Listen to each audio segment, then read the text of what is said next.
Now, Sister Harriet Tubman made sure that we didn't have to sit at the back of the bus. So I'm asking all of you that are at the back, can you come forward, please?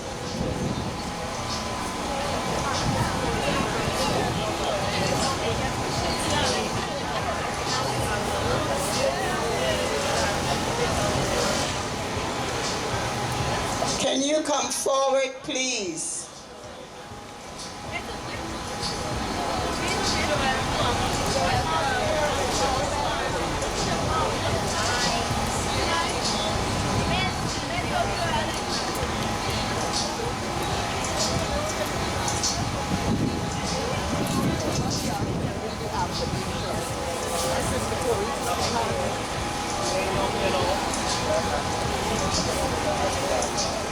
Thank you.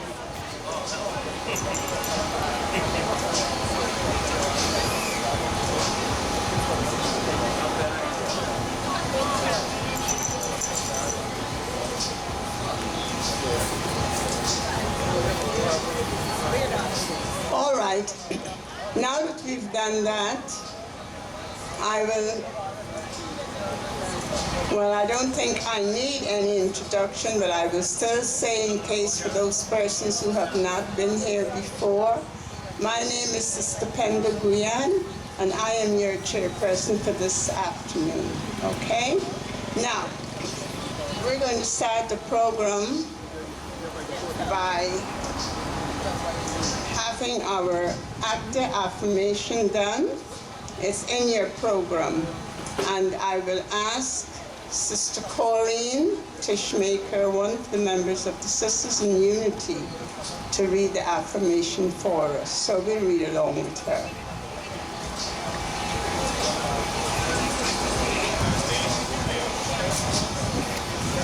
Jambo, please stand.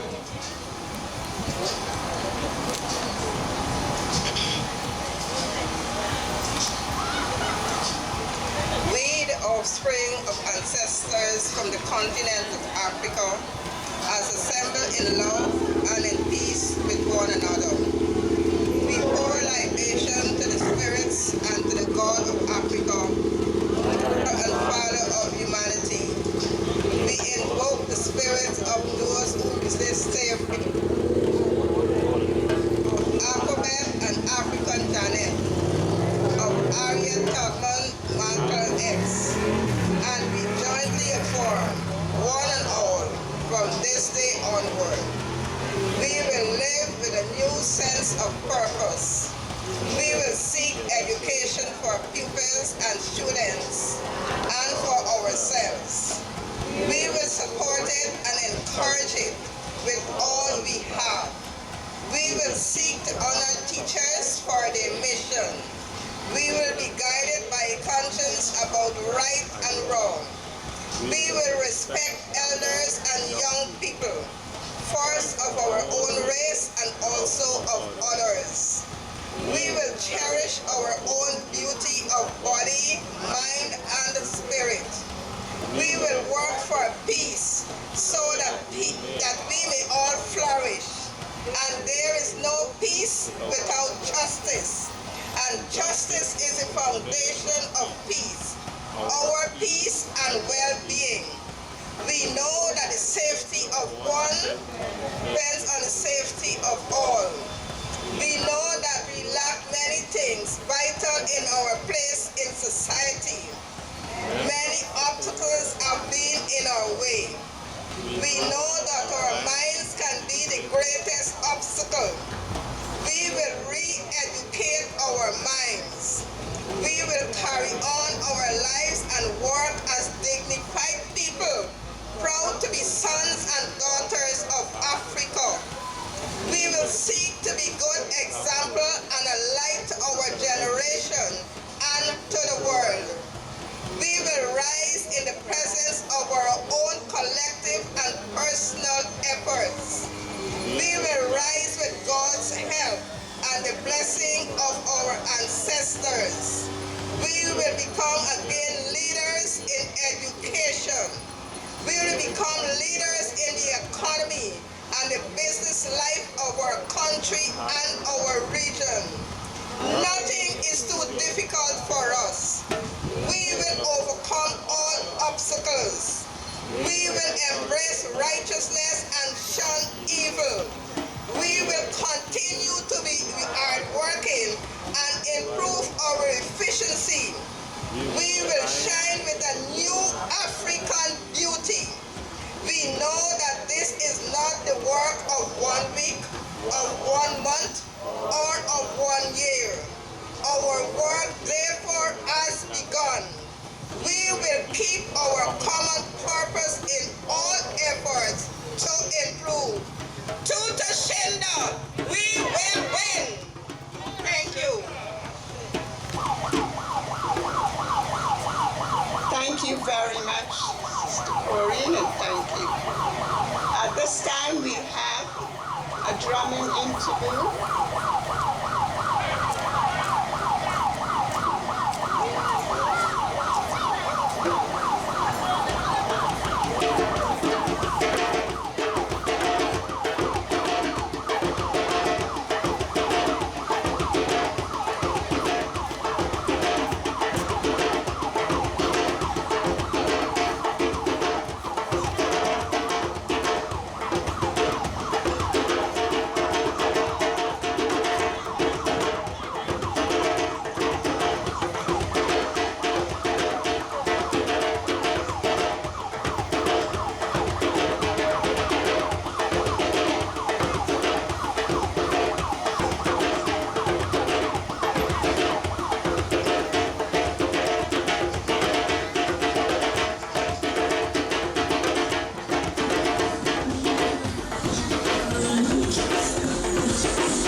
much indeed. Before I hand over to Bishop Irvin for the libation, I would like to acknowledge some of our persons present. I would like to acknowledge Chief Sifu Zulu, I would like to acknowledge Brother Professor Alexander, also CEO of Prodigy, Sister Olive Sampson. Stay there so I don't know you're there. My good friend, Old Man Papi, raise your hands. Yeah. Brother Raw Lucas. I would also like for you to acknowledge the CEO of ACTA, Sister Violet Jean-Baptiste. She's walking along. And I'd also like to say a little tribute to the Sisters in Unity who have prepared the little refreshments that we have sitting at the back. Also, Dr. Wendy Hermanstein, raise your hands, acknowledge her. And there are lots of other persons. If I have not caught you now, I'll catch you another time as I go around, okay? Now at this time, I'll turn it over to Bishop Irvin, who's going to do the libation for us.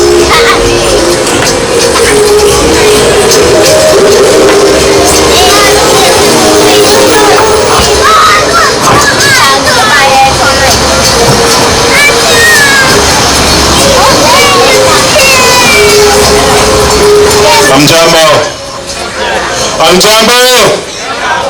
We may be few, but we are many and mighty. Amjambo! Man, some people look at me like they're vexed with me. Amjambo! Sister Amjambo. Pardon? Okay. When I say Amjambo, your reply would be Sijambo. Okay? Alright. Amjambo!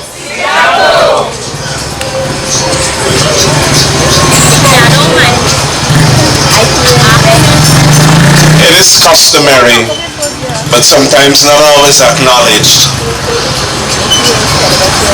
Though I consider myself still young and youthful, I must seek permission from the elders before I speak. Thank you. To our chief in our midst, Baiti, to all esteemed women and men in our midst, Amjambo, and greetings again to you all. And you are welcome. You are welcome. You are welcome. Another year that we can link consciousness to pay homage to our ancestors in this tragic Maafa, this Holocaust. Before I proceed, I have received the word.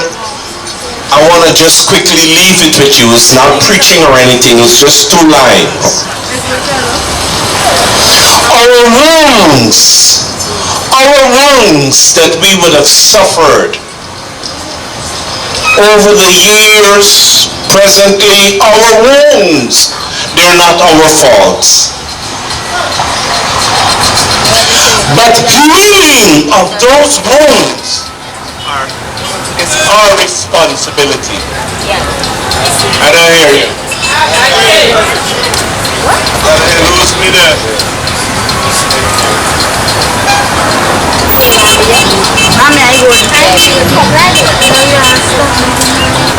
Hello? As I was saying, healing of those wounds are our responsibility. So we must not look east, west, north, or south for healing. Why, not even above. The only way out is in.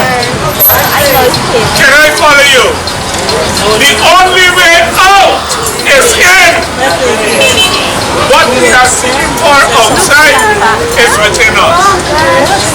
And that is why we have to acknowledge what is within us. Our ancestors, whose DNA flows within us. The men and women that died, many of them who said, it is better for me to die than to go and live somewhere that I know not. And so they jumped overboard. Today, as we pour libation to them, we're asking for the same spirit of resistance, of resilience, to fortify us that we must not give up our souls, our lives, for a few easily corrupt. Rather, let us sacrifice and die than to exist. Not live, you hear what I said? Exist.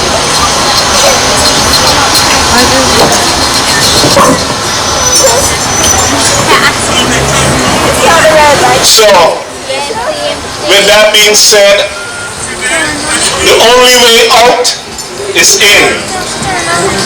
Let us start looking within us.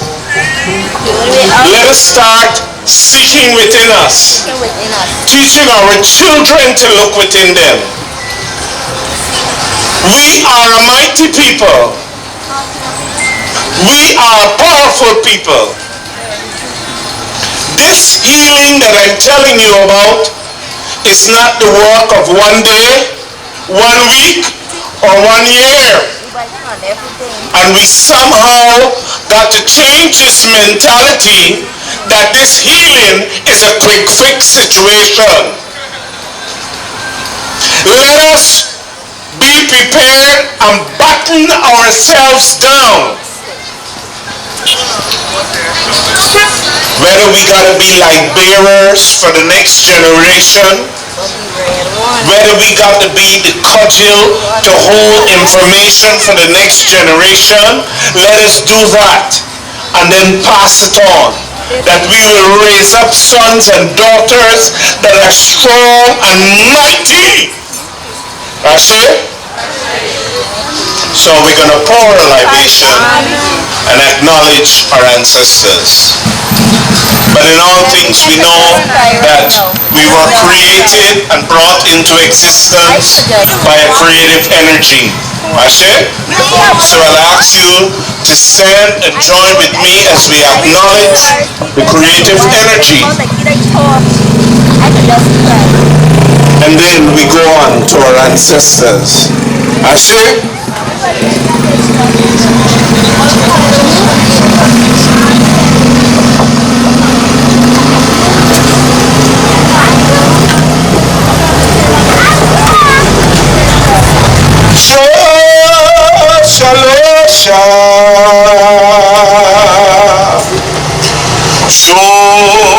Shalosha,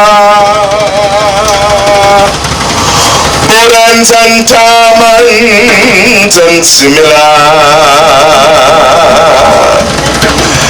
When you are Malika, when you are Malika, Burans and tamans and similar.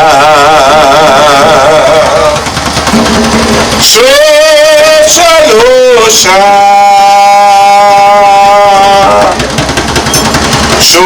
Shalosha, Burans and tamans and similar. When you are Malika, when you are Malika, Burans and tamans and similar.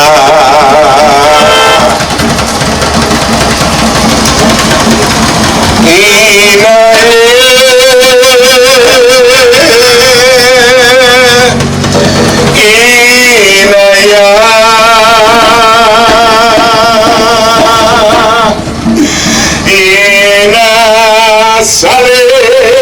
waleke ina yoya ina ye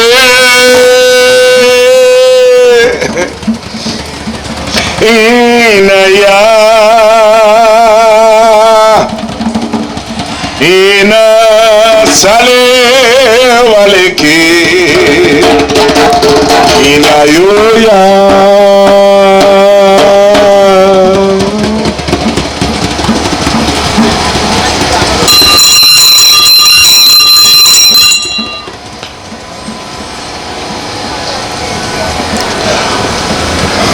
Let us pray. I note that when I said that just now, a lot of us bowed our heads. We have passed that time for bowing of heads and closing of eyes. It's time for us to look up. Use our wisdom.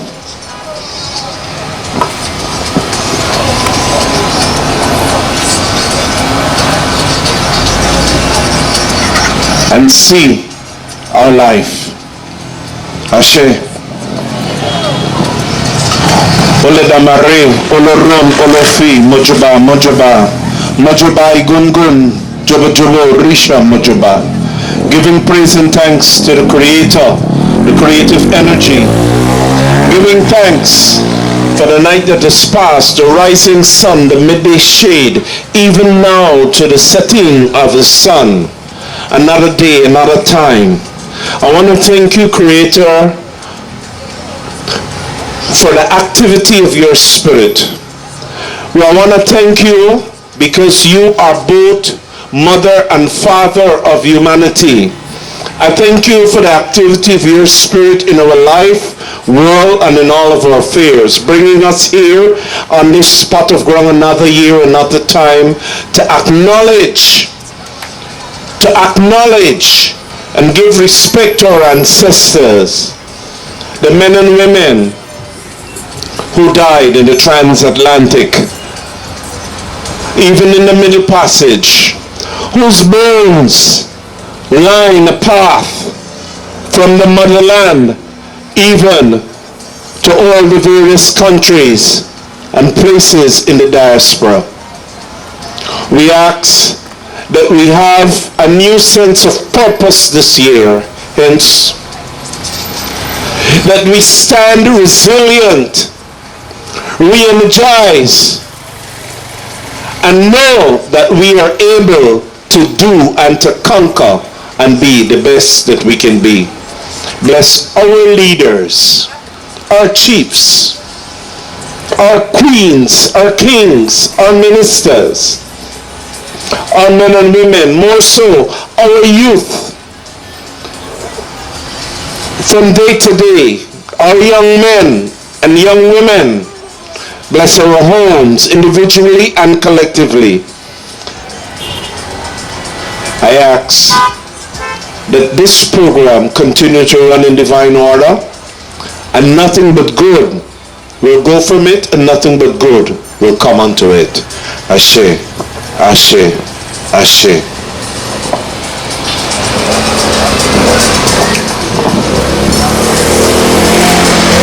And so before I release you to be seated, we're going to pour now.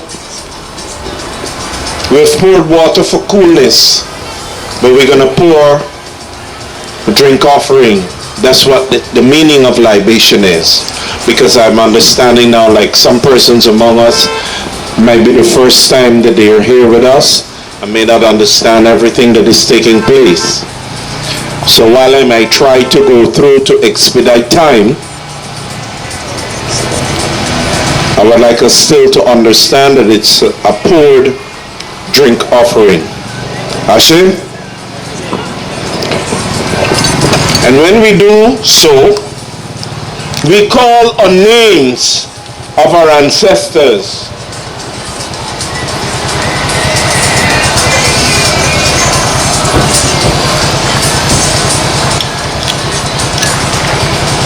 Those that would have transitioned.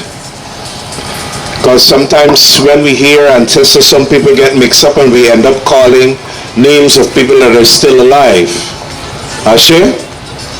those that have gone back to the realm of the ancestors, so that we can draw strength from them. Young folks at the back there, young folks at the back there, thank you, thank you, thank you.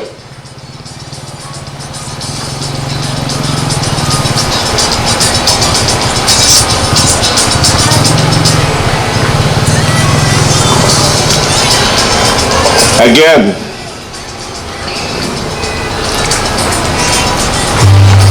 a jubilee to all our ancestors, high and raised, honorable kings and queens, princes and princesses, mothers and fathers, grandmothers, grandfathers, aunts, uncles, children,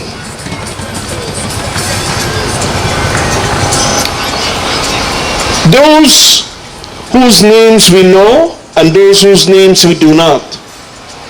But we pour libation here to honor your spirit. And we ask that in pouring this libation, we can draw energy, strength, resilience, will, fortitude to go forward, fight, and conquer, and be the best people that we can be. Ashe? Can we have names of our ancestors? And when a name is being called, the response is, blessed be. And please call the name of your ancestors loud and proud. Ashe? Blessed be. Blessed be. Blessed be. Blessed be. Blessed be. Blessed be. Blessed be. Blessed be. Evangeline Beard. Blessed be. Blessed be. Blessed be. Blessed be. I can't hear you, sorry. Blessed be. Blessed be. Blessed be. Blessed be. Blessed be. Blessed be. Blessed be. Blessed be. Blessed be. Anyone closer in Agda? Come on, some of our freedom fighters. Patrice Lubumba. Blessed be. Patrice, somebody said? Patrice Lubumba. Blessed be. Brother Cook. Blessed be. For them and all others, we pour libation. We pour libation. We pour libation. Zambiwe, Zambio, Zambiwe, Zambio, Zambiwe, Zambio, Zambia, Congo, Zambiwe, Nana, Zambiwe, Zambiwe, Zambio, Zambiwe, Zambio, Zambia, Congo.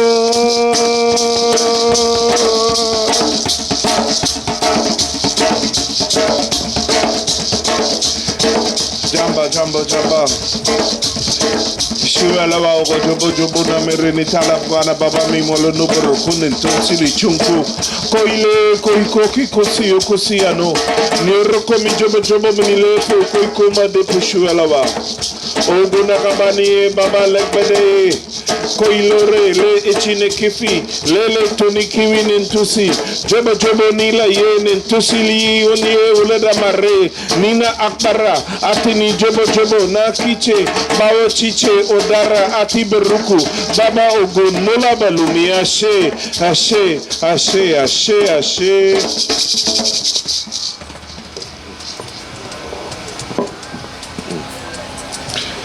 Thank you for your participation, and I trust that when you would have left this spot of ground, returning home,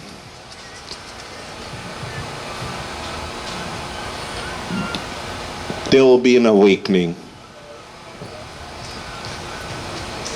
There will be an awakening, and only those of us who are aligned will be. But again, thank you for your participation, and do enjoy the program.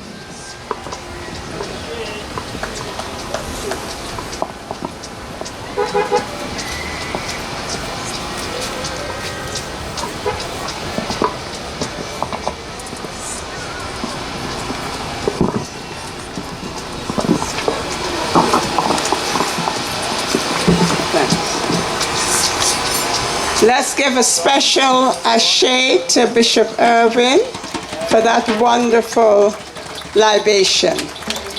Thank you.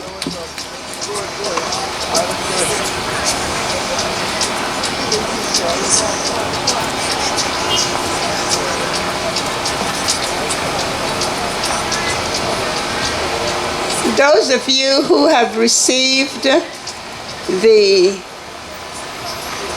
actors, what should I say, invitation on your phone, you would have seen and heard the amount of the many millions of Africans who were abducted and those who died in the journey to this part of the world. I wouldn't argue with the figures, because the figure that was stated, as far as I'm concerned, is an underestimation.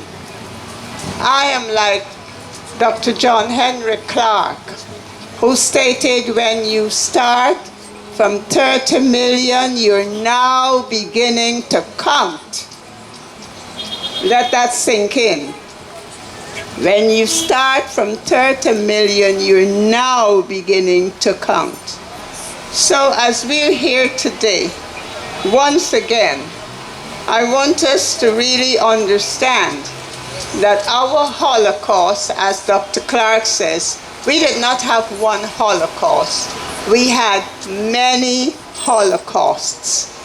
And I dare say and add that our Holocaust, as was stated in that invitation, it continues. And you don't have to look far.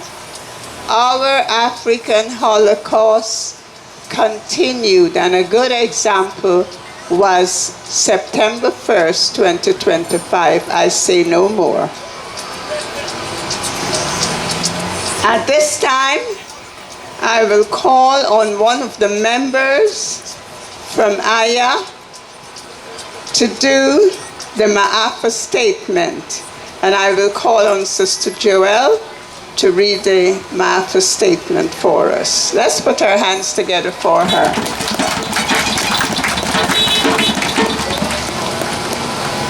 Hamjambo. Okay.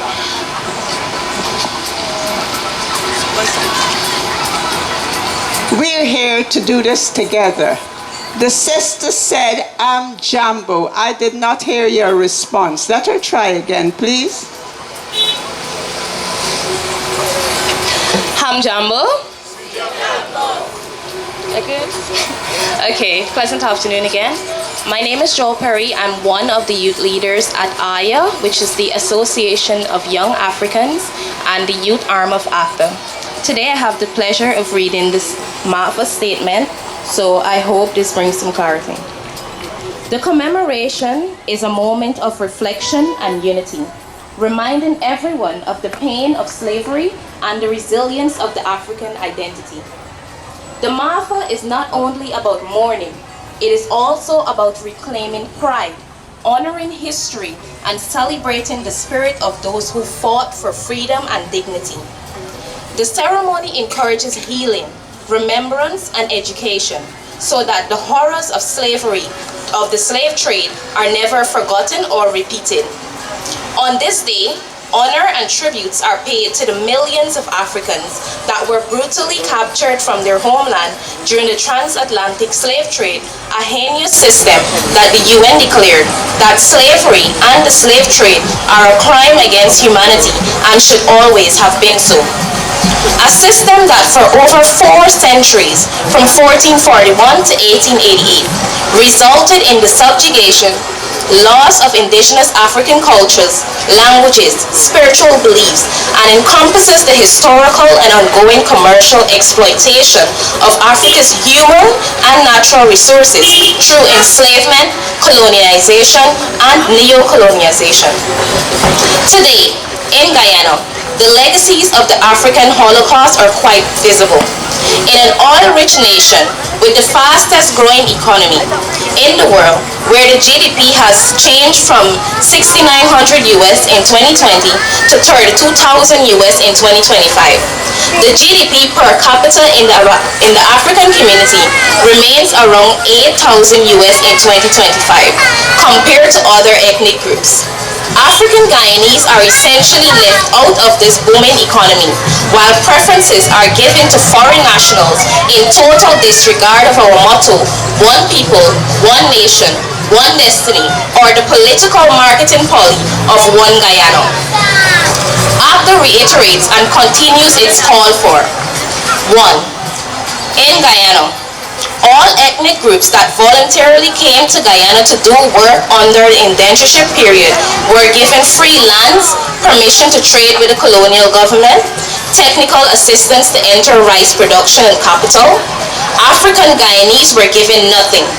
Instead, they were made to purchase lands through their collective efforts. These lands were often flooded by the slave masters and colonial government to prevent them from developing generational wealth. Despite this remarkable achievement by our ancestors, African Guyanese ancestral lands are now being coveted, taken from, sold, leased, and handed over to the rich. It is clear to ACTA that the mindset of the enslavers of African people have taken up residence in the minds of some of our leaders today, who boldly state that African ancestors' lands are now state lands and encourage persons to take it away from the descendants of our ancestors. ACTA calls for the report of the concluded 2016-2017 Ancestral Land Commission and the setting up of an ancestral rights bill like the Amerindian Act of 2006, which gives African Guyanese a Ministry of African Guyanese Affairs and Land Justice. We further call for an immediate cessation of the land, lease, and handing over of African Guyanese ancestral land to the wealthy and foreign nationals. It should be remembered that 4 of the 9 Amerindian nations were not in Guyana for 100 to 200 years before Africans were enslaved here. Yet, they benefit from an Amerindian Act of 2006, over 800 current projects, and have 240 community development plans paid for by the government of Guyana via the Red Plus and the Consolidated Fund. 2. ACTA reiterates its historical position in support of a political solution based on a constitution that is not winner-take-all as an essential first step for addressing African Guyanese conditions. The time to end winner-take-all governance is now. Guyana is facing too many global and geopolitical risks as an oil-producing nation, and hence, all voices should be heard for a government that is inclusive. 3. ACTA is of the view that history is deliberately not taught in schools to obscure Guyanese multicultural heritage. In another 10 years, with a heavy influx of Venezuelans, whose current population is larger than Amerindian populations, and with other foreign nationals invading the country, the cultural and political landscape will dramatically change. It is imperative that starting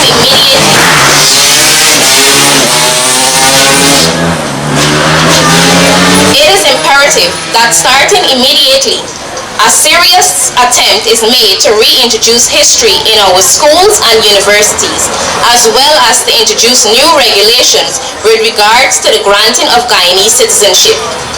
4. Africans have been in Guyana for over 400 years, 1625, and have indigenized over 15,000 square miles, the Venn Commission, from forest and swamp, at the cost of 473,000 lives, and after emancipation created the foundations of modern Guyana via the village movement. Considered the most entrepreneurial activity in any post-slavery society. Our heroes, Coffee, 1763, Kwamina and Jack Gladstone, 1823, and Damon, 1834, shed their blood for a freedom that is enjoyed by all. Yet their contributions and their achievements are ignored and erased by an intellectual and cultural insurrection of a political one-race motto called One Guyana. ACTA calls for the legal declaration of an African Martyrs' Day. 5. ACTA supports the call for a return of the collective bargaining process for all public sector workers. Finally, the Atlantic Ocean holds deep meaning in this commemoration, since it represents both loss and connection. It also symbolizes the strength and survival of African people and their descendants who endured unthinkable suffering but continue to resist and build. Asante.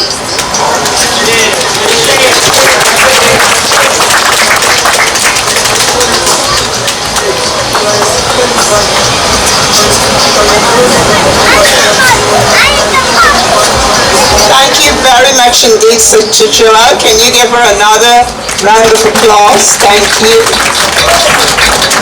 And that reminds me, I have here a book that's produced by Brother Alexander Beton Hayes. Brother Beton Hayes, can you stand so they can see you? Okay, turn your eyes. There's Brother Beton Hayes. And the book is called Black Massacres and Holocaust for Black Holocaust Day celebrated annually on the 12th of October. Now this is presented to you and it's just for a donation. It's not being sold, it's a donation of 500. So please see Brother Beton Hayes and please support him. Give him a round of applause.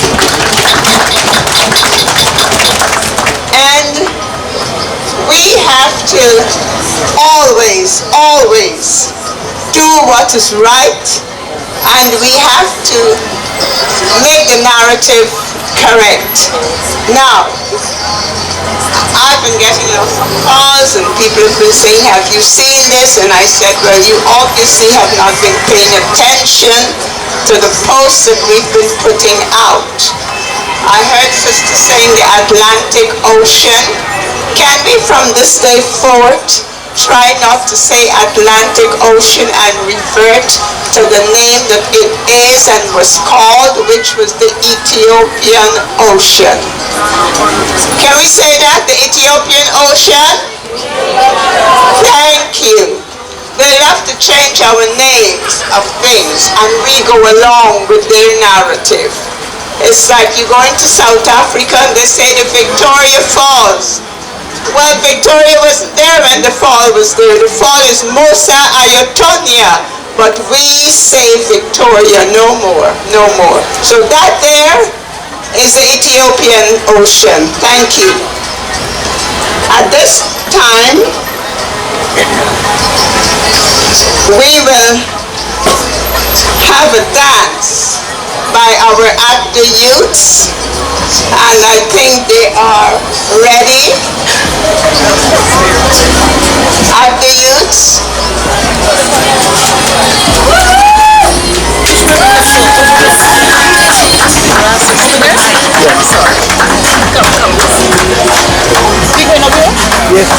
young people sitting here that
Let's give them a louder round of applause. Encourage our young people. Okay, those are some of the youths from ACTA, and I want you to know that every Saturday they have dancing, they have drumming, they have education classes, they help them with their maths, their English, whatever they're weakening, they go there. And it's all completely free. And once you register, the bus comes and collects the children, take them to ACTA and take them back home.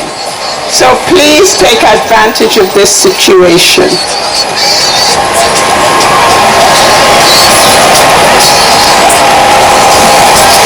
At this time,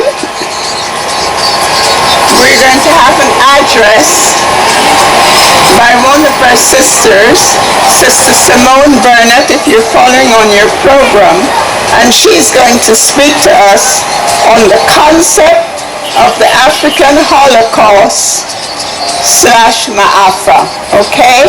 So Sister's going to speak to us about that. Let's give her a warm welcome.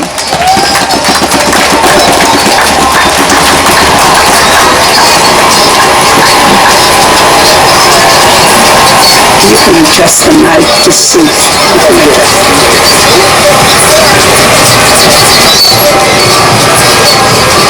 Can you all hear me?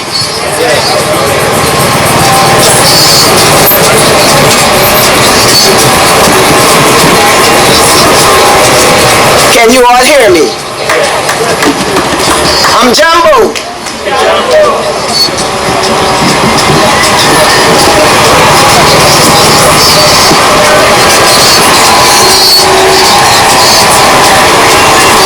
The concept of the African Holocaust, Maafa.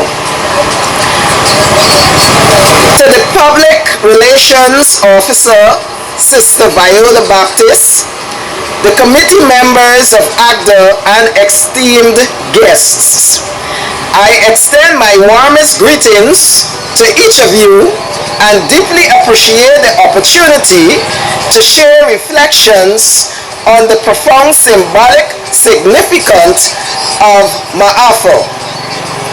What is the definition of the word Maafa? The word Maafa is a Swahili term meaning great disaster, great tragedy, or horrific tragedy.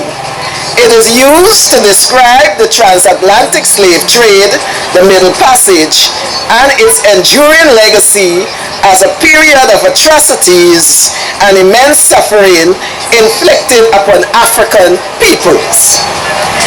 Until the story of the lion is told, then the story of the hunter is gospel. The Black Holocaust in America began in the 1600s with the arrival of the first enslaved Africans in the colony of Virginia. Over time, the colony of Virginia enacted laws that made black people slaves for life, institutionalizing a brutal system of racial slavery that would persist for centuries. These laws stripped black individuals of their freedom, humanity, and rights, laying the foundation for generations of oppression and injustice. The Black Holocaust, referring to the transatlantic slave trade, was a devastating tragedy that resulted in the deaths and forced displacements of millions of Africans. Despite its immense scale and profound impact, it remains one of the most underreported major events in world history. The transatlantic slave trade was not only a humanitarian catastrophe, but also a significant economic event for European and Asian nations, fueling their growth and prosperity through the exploitation of African people. For Africa, however, it proved to be a near fatal blow, leading to widespread population loss, social disruption, and long-term economic and cultural consequences that are still felt today. The total number of enslaved Africans imported is not precisely known. Estimates suggest that nearly 900,000 were brought to America in the 16th century, 2.75 million in the 17th century, 7 million in the 18th century, and over 4 million in the 19th century, possibly totaling around 15 million. For every enslaved person who arrived, it is believed that 5 others perished in Africa or during the Middle Passage. The slave trade, therefore, may have resulted in the loss of at least 60 million Africans from their homeland. Here are some key facts about the Black Holocaust. Between 10 and 12 million African men, women, and children were kidnapped from their homes in Africa and forced to march up to 1,000 miles to the coast. Many captives were held in underground dungeons for up to a year before being shipped. Africans were packed tightly below deck on approximately 54,000 slave ship voyages to the Americas, where they were shackled and unable to move. During the 60 to 120-day journey across the Atlantic, known as the Middle Passage, people were forced to lie in their own waste and vomit. This became one of the largest forced migrations in history. Upon arrival in America, men, women, and children, including infants, were placed on auction blocks at slave markets.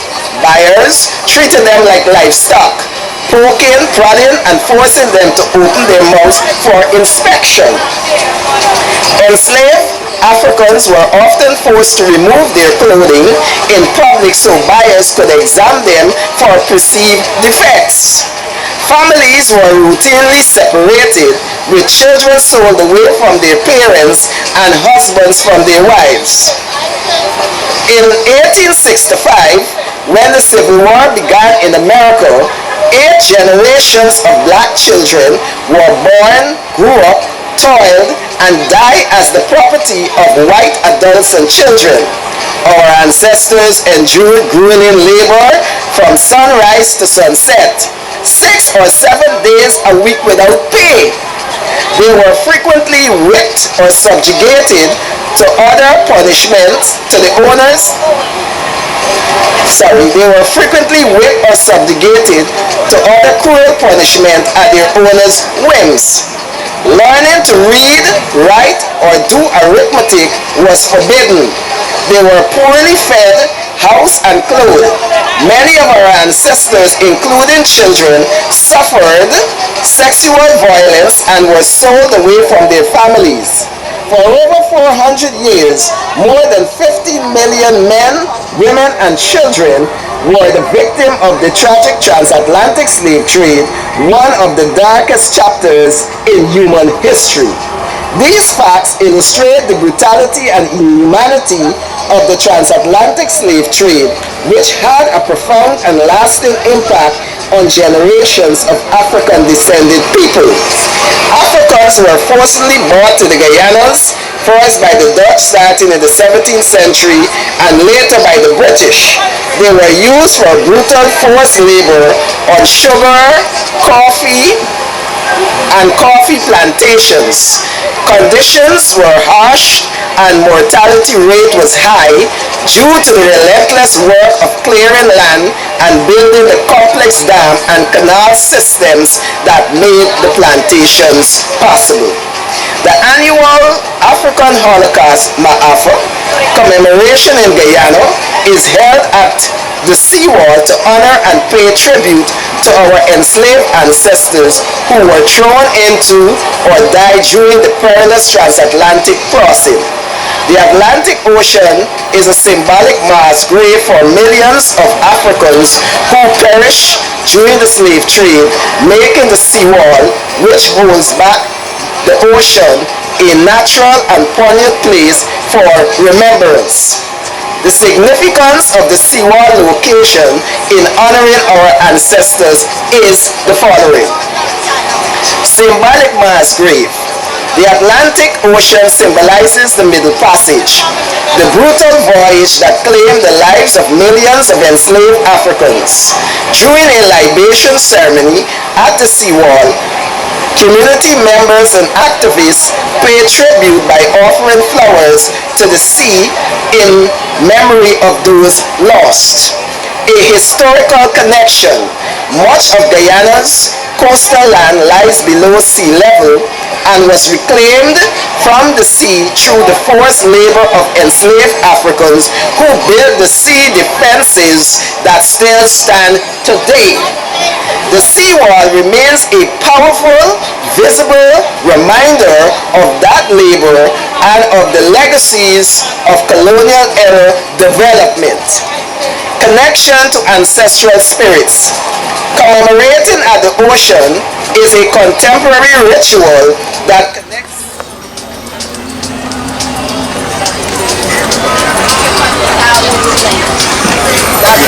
Everybody can hear me? Yeah, we hear you. Keep going, keep going. Please tell him that the mic went down. Yeah, he's there.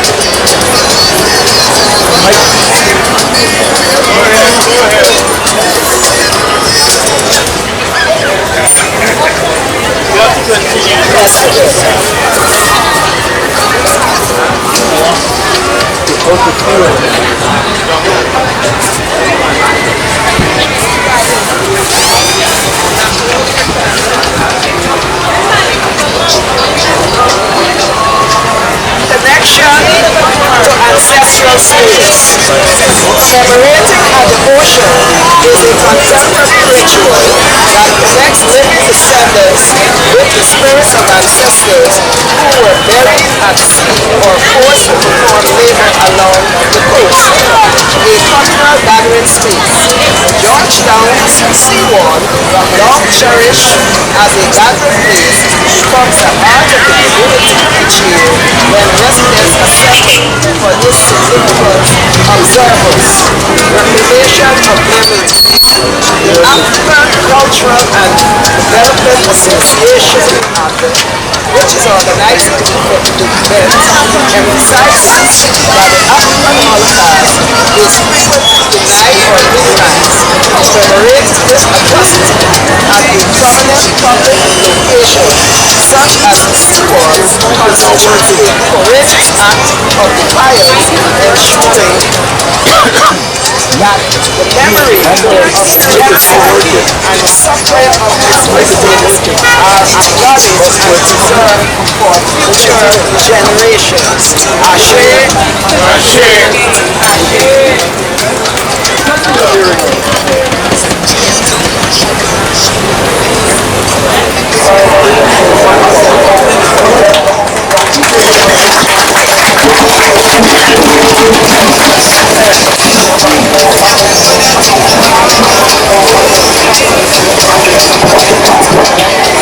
Testing.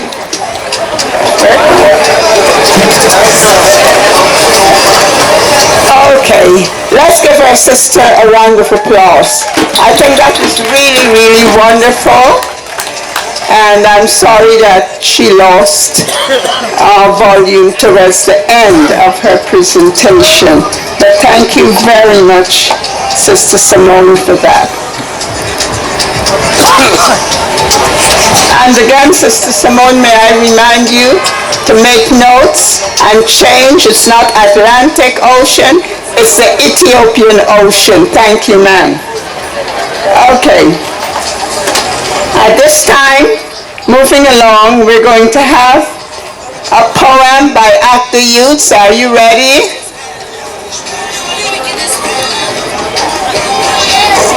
They're obviously not following the program. Where are the Active Youths that are going to be saying the poem?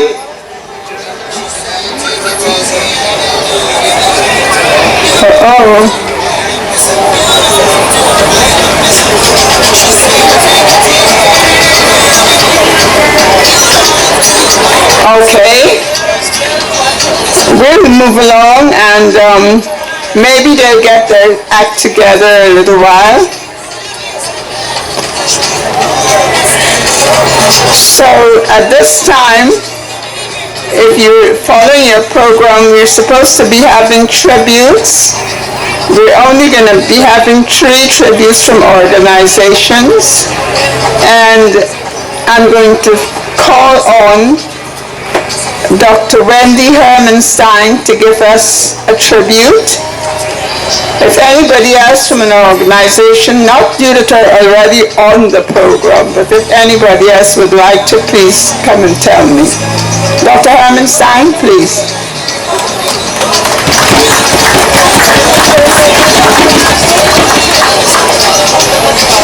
In Jambu,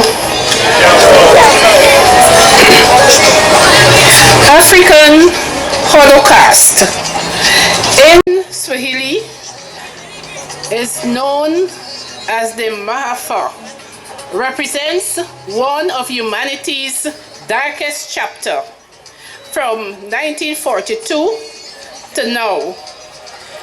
Over 532 years. People of African descent have endured genocide, slavery, imperialism, colonialization, and exploitation. Here in Guyana, this Holocaust took particularly devastating form that shaped our nation's history and continues to influence our present. And you heard a date not so long ago. The journey to reach Guyana was in itself a Holocaust. Our ancestors were packed like cargo, chained together with hardly any space to stand or turn. Many died in these positions and remained there, sometimes for days, until their bodies were removed and thrown overboard. Many chose to jump into shark-infested waters rather than be forced into servitude in lands unknown. Today, October 12th, as we observe African Holocaust Day, we must remember that we are descendants of survivors. Therefore, we must acknowledge and pay homage to our ancestors. Allow me, on behalf of the Guyana United Apostolic Mystical Council, congratulate the African Cultural and Development Association for hosting this annual commemoration, ensuring that our youth understand their heritage. We must not remain in victimhood mode. Rather, we must honor the strength and integrity of our ancestors who endured the unendurable. And earlier, you would have heard some of what they went through.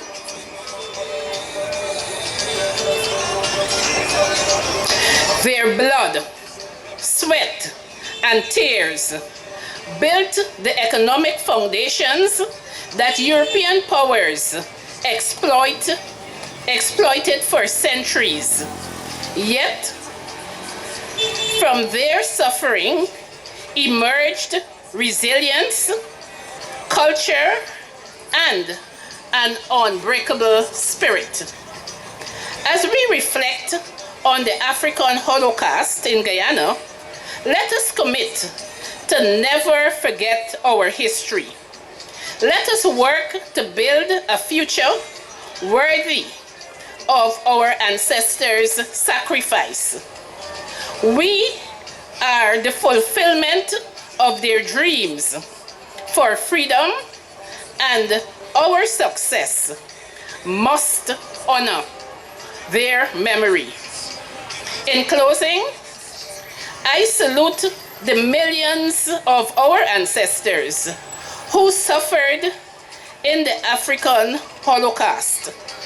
I sincerely pray that Almighty God will grant us wisdom to learn from the courage, resilience, and strength of our ancestors as we build on their foundation with the aim of never forgetting their sacrifice. Thank you.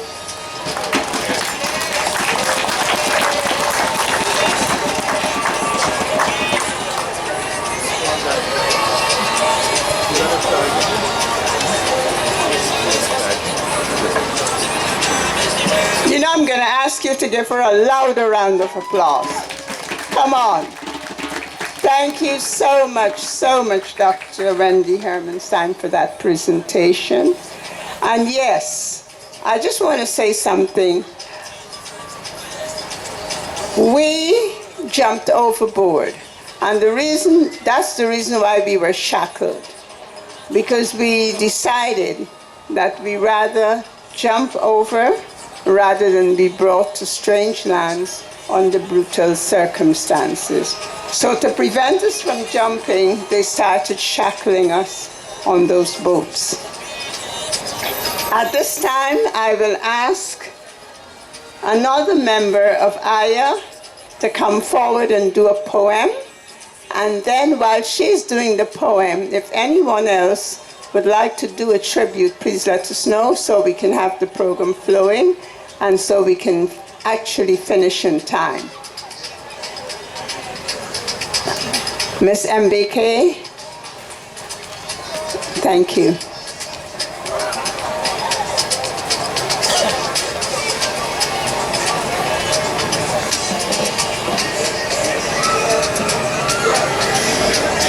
Jambo, brothers and sisters, ladies and gentlemen, or good evening for those of you who don't understand what Jambo means. I have the pleasure of saying a poem for you this evening. The title of the poem is The Unspoken Room. The hull, a tomb, a vessel of our dread, where life is measured by the coming dread. We are cargo, branded, bought and sold. A history written in a story cold. The tongue is cut, the spirit can't be free. The cry out to tell of what we truly see. The lash descends, a language we must learn, while every bond of kin must swiftly burn. We are strangers in this land of pain. The language, food and sun and driving rain. A face etched with the desolation scene.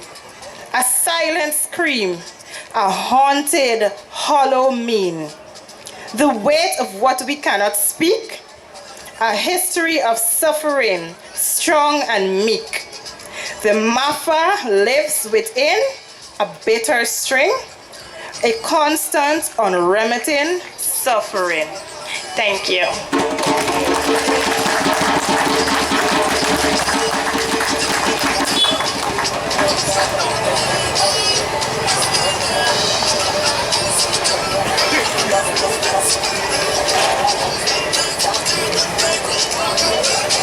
You see me traversing the earth.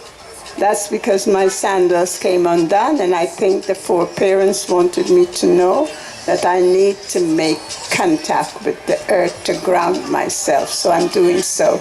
Ashe. All right.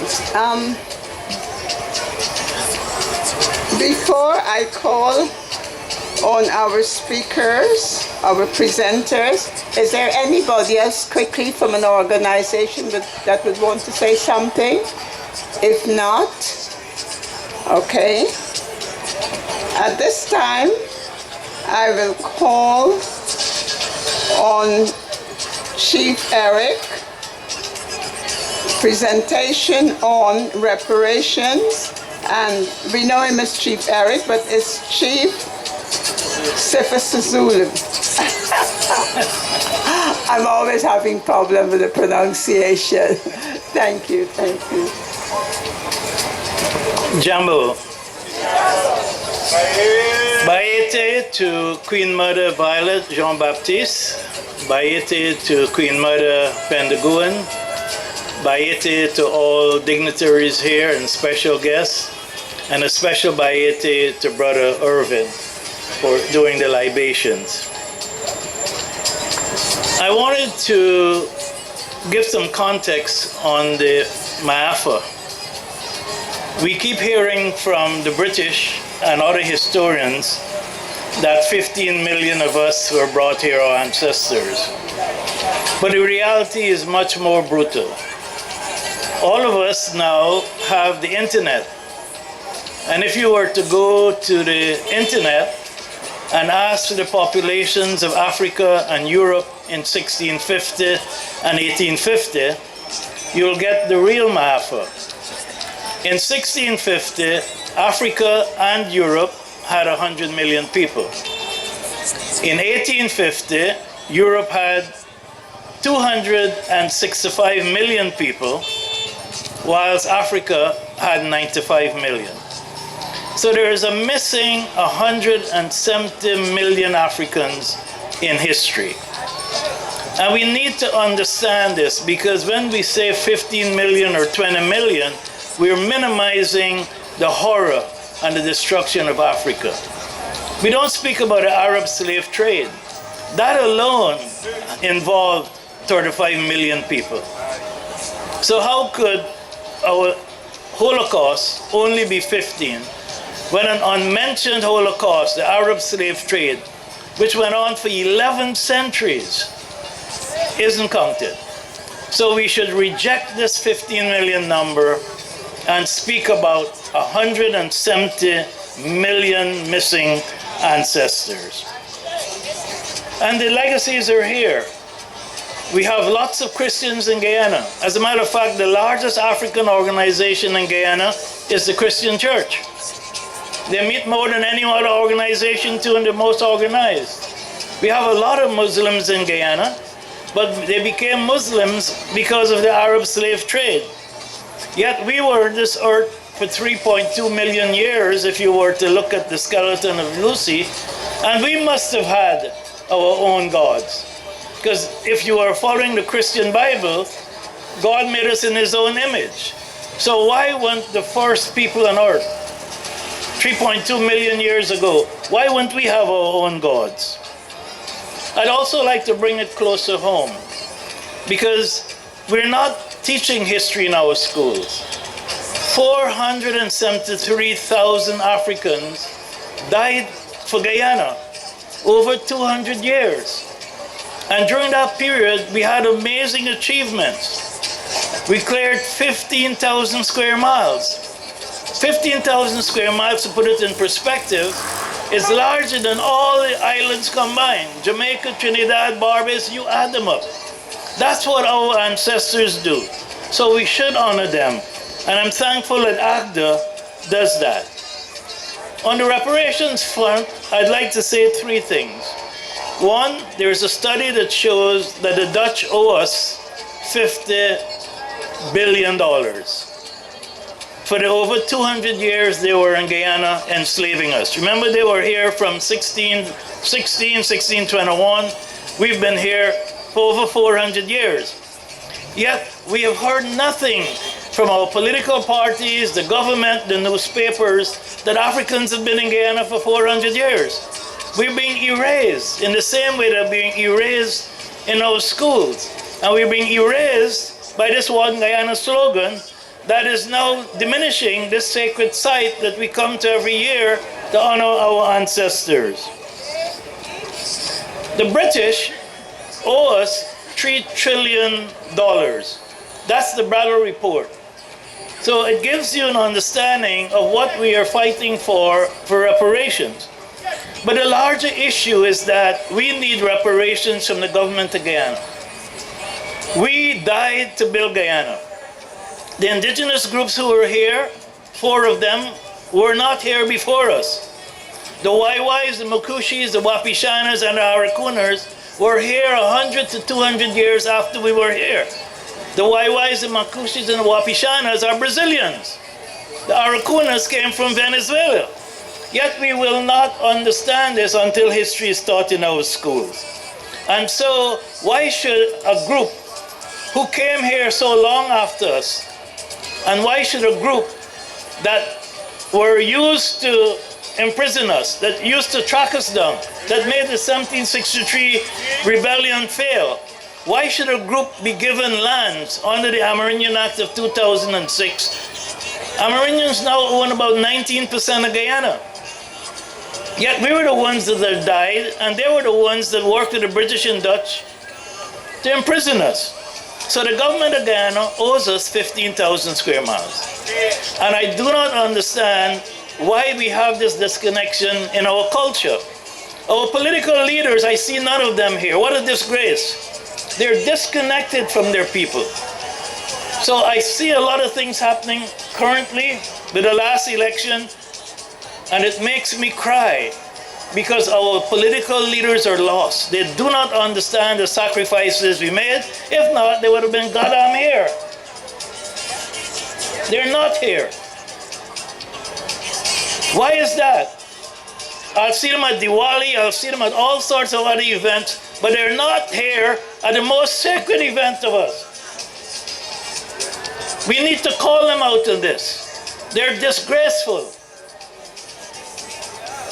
And we need to stop holding our punches, because they're the ones who are not fighting to change the winner-take-all system. And the winner-take-all system is the framework of the Holocaust that we are now suffering by Haiti.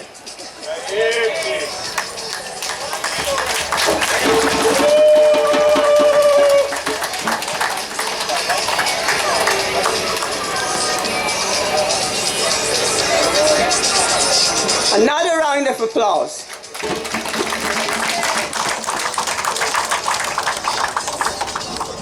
Indeed, indeed, I told you that the Holocaust continued, and we saw it on the 1st of September. It's continuing, it hasn't stopped. And like I always say, one of the greatest monuments that we have in Guyana is the seawalls. We built that. We kept the sea out. And we made this land arable. That is a monument in itself. And we should not sit back and allow others to take control of it. But we sit and let them do it and we say nothing. So what do we expect? Anyway, our next presenter, our next statement comes from Professor Vincent Alexander. Professor Vincent Alexander, as you know, is also the chairman or CEO of the Burnham Foundation. Am I saying that incorrectly, sir?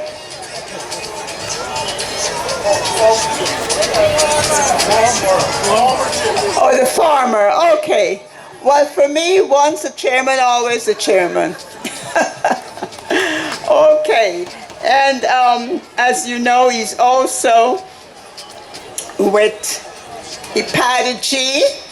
He's one of the executives on IPADG. So, and Professor Alexander is also an educator, as you know. He was the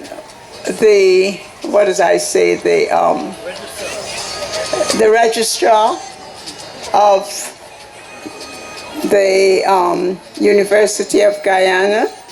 So he wears a lot of hats, and let us welcome Professor Vincent Alexander to give us a statement. Let us welcome him, please.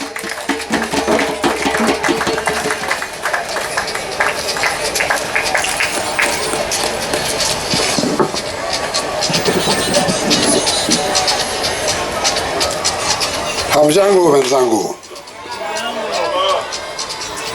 leo ni furahi sana kupata nafasi hivi kuzungumza na wewe na leo Maafa wa Africa. Today I'm extremely happy to have been given this opportunity to speak with you on the occasion of the commemoration of African Holocaust Day. In 1441, the first capture of free Africans was recorded, to be followed by the transatlantic harrowing voyage across the Middle Passage, resulting in the death of 1.8 million, now a questionable figure, of African souls due to overcrowding, dehydration, starvation, violence, and in some instances, self-extermination. Arguably, this is the greatest crime ever committed against humanity. Today we commemorate that Holocaust and memorialize their souls, the souls of our ancestors. Those souls amounted to approximately 15% of the captured Africans, who totaled approximately 12.5 million, a no questionable number. Today, we retreat momentarily to the ocean in recognition of its sanctity as the involuntary burial ground of our ancestors, and an interface with them as we memorialize them and turn to them for inspiration in the face of continued oppression and our struggle for our humanity. We are the beneficiaries of their legacy and humanity, yet faced with the task of asserting that humanity in the form of recognition, justice, and development, as the United Nations justly declared in its Resolution 68/237 of December 23rd, 2013. A resolution that declared a decade for the people of African descent, 2015 to 2024, and subsequently extended for another decade until 2034. As a people, states have historically facilitated and sustained our dehumanization. The European states fostered enslavement and built their nations on the backs of our labor. We were enslaved and exploited. And when they conquered and eventually freed colonies, we were subjugated. Enslavement was not limited to exploiting our labor.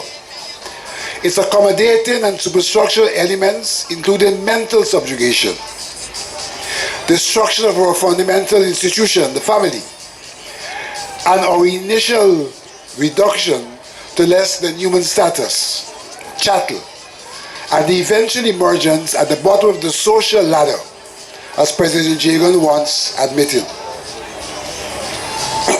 The United Nations describes our status in the main, albeit we now inhabit independent states, as still being affected by institutional and legal remnants of slavery and colonization, as evident in our material and mental deprivation, the latter being described by Bob Marley as mental slavery.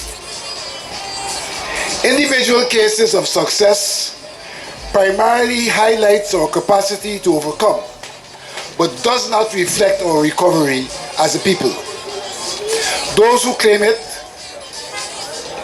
are in denial of the structural and institutional impediments and historical remnants, to the extent that they bemoan historical referencing in the face of their success and mental state.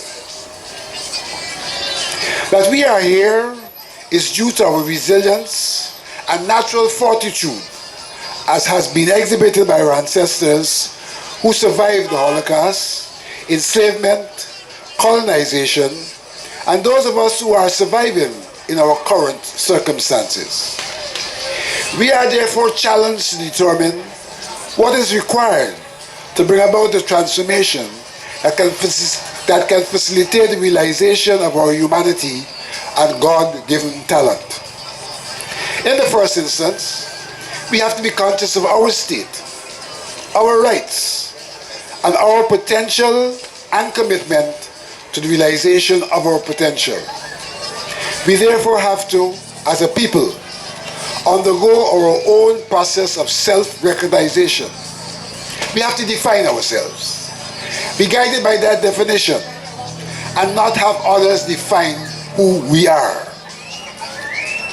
But like every other group of people, it is the environment that facilitates and enables the realization of one's goals and aspirations.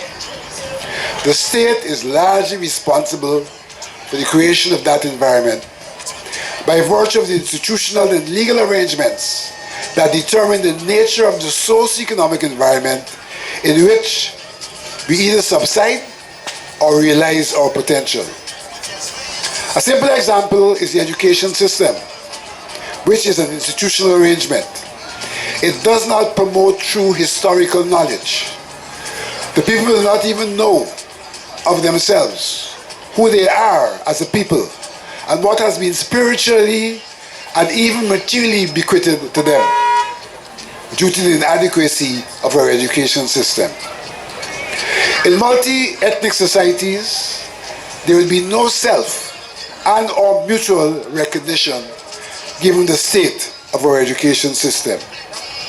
We may continue to see ourselves the way enslavement and colonization defined us, and articulated that definition through their social systems, such as the colonial education system. Our demarche, therefore, has to be on the state for the creation of the requisite environment. At the foundation of that demarche has to be our involvement in the state that would allow us to bring our hopes and aspirations to bear.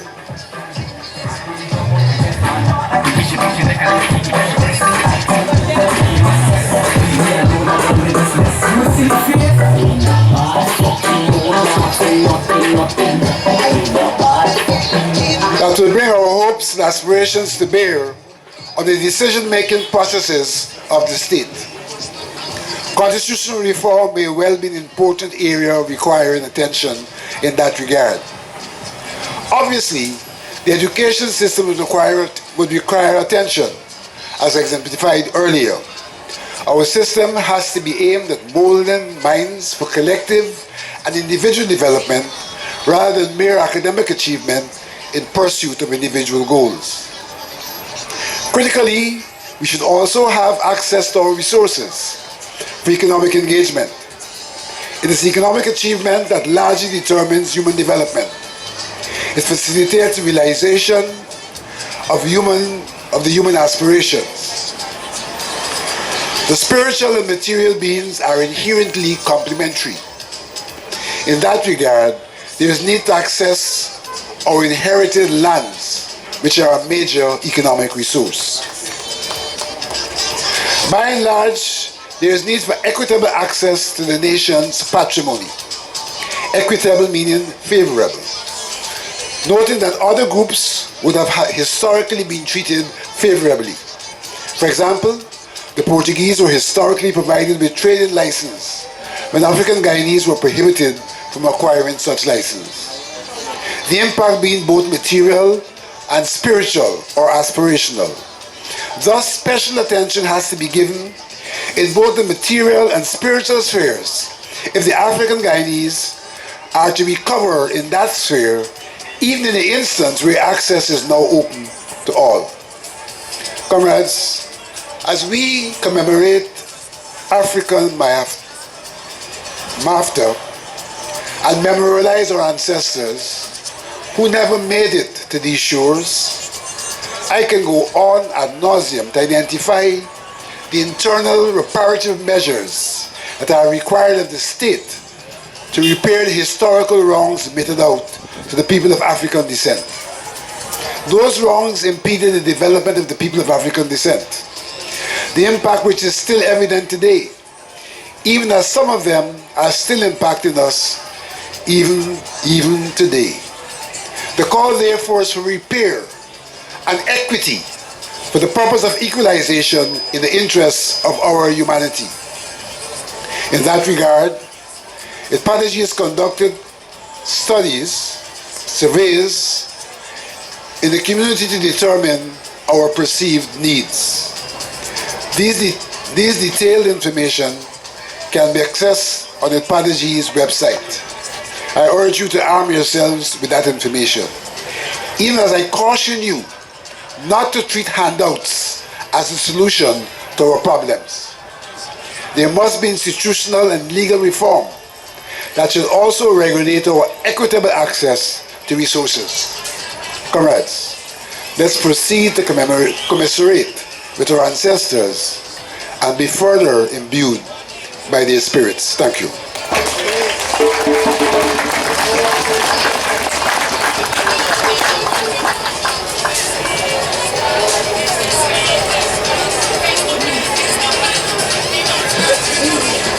Now do it without me saying thank you. Give him another round of applause. Professor, thank you very much indeed. I think we have been given some wonderful, wonderful lessons, messages, things that we need to think about seriously. And please remember, we need to not stay silent. When something is wrong, you have to be bold enough to get up and say it is wrong. You have to not only say it, but you have to find ways and means collectively of making it right. So it behoves all of us to do what we have to in honor of our foreparents, our ancestors who laid the foundation for us thus far. I want to say a special thank you to all of you for being here, all our presenters. I want to thank Brother Ralston, who was so gracious in helping us. Thank you, sir. I also want to say a special thank you to the drummers. Let's give them a round of applause. Thank you, thank you. And if I am missing anyone, please forgive me. But I thank every single one of you for being here today and for enabling us to commemorate our foreparents whose bones, some of them are buried there. And those who are buried on the parade ground, which extends from Newmarket all the way to Kwamina. So please let that resound and know that all that, even where the dental school is, all that is sacred ground. And you have to teach your children and grandchildren and let them know their history, because their story, nobody's going to do it for you if you don't do it for ourselves. Ashe? And at this point, I give you over to Bishop Irvin to take us out of here with the... I'm Jambo again, brothers and sisters. We've been fed, and I trust that these words, hello? I trust that these words do not go with the wind. But if we listen carefully to all the speakers, there's a thread that runs throughout everything each and every one of them has said. And that is telling us, in spite of our situations, whatever is going on, it still begins with us. The only way out is in. The only way out is in. I know we're asking the school systems to teach our history and whatever. Let us as grandparents start in our homes. Gather our children. We have to do it for ourselves. We're at the point where we're now getting ourselves ready to proceed and lay a floral tribute. Never mind, many are saying that we are worshiping our ancestors. But I cannot help but say it more and over. We are honoring our ancestors. You with me? And if you do not honor yours, you can't expect a stranger to come and honor your own people. Ashe? Ashe?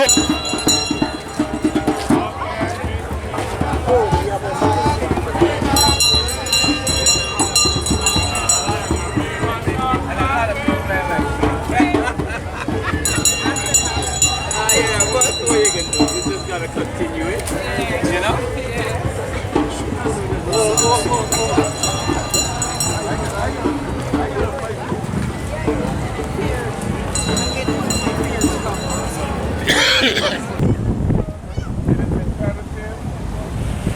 That we remember and we honor our ancestors.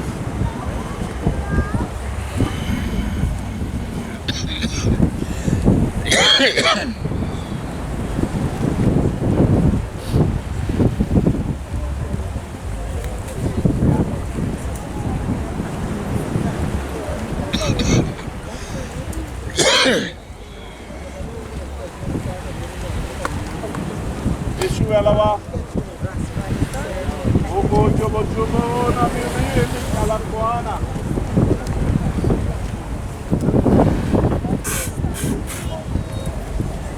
Bala no brukuna tunsi ni chunku koile kuiku okikusi ukusi anoni oroko mi jobo omanile fu kuiku made pushuelawa Oriago ilekba Oriago Ashe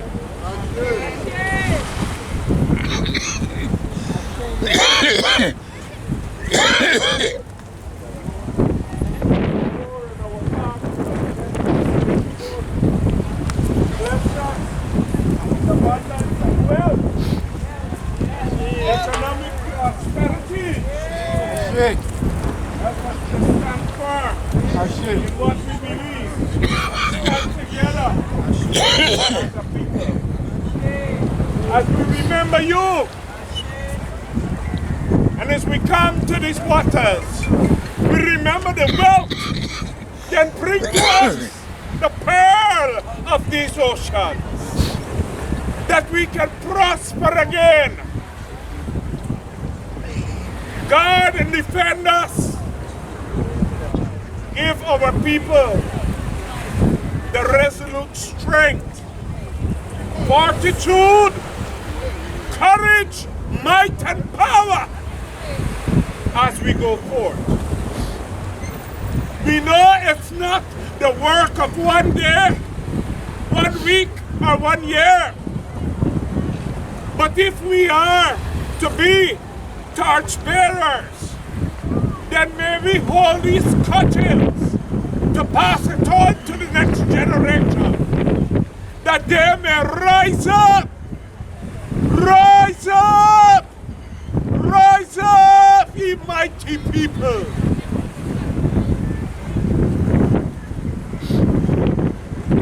We humbly acknowledge your presence.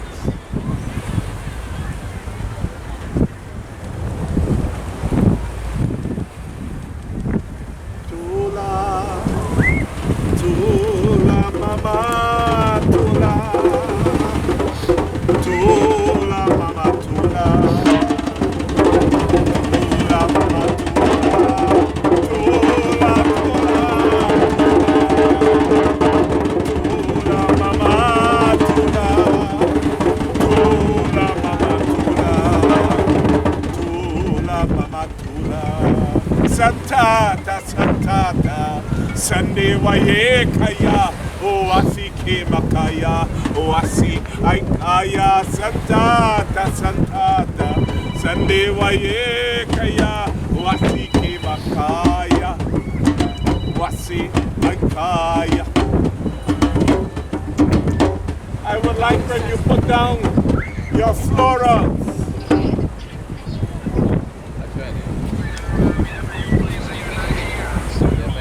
As you feel that solemnity come over you, and if you remember of those that we would have lost in this struggle, but let us link consciousness like the chains they would have put upon us, and melt those chains and turn them into weapons of defense, so that when we rise, we will be militant, vigilant, militant, vigilant, militant, and vigilant. With respect, with love, with humility, we remember all of you. For the tides were high when the ships came ashore, and it is now we come. Oh, now that the water has reached its zenith, to give you a floral tribute, to say to you, Achube, Achube,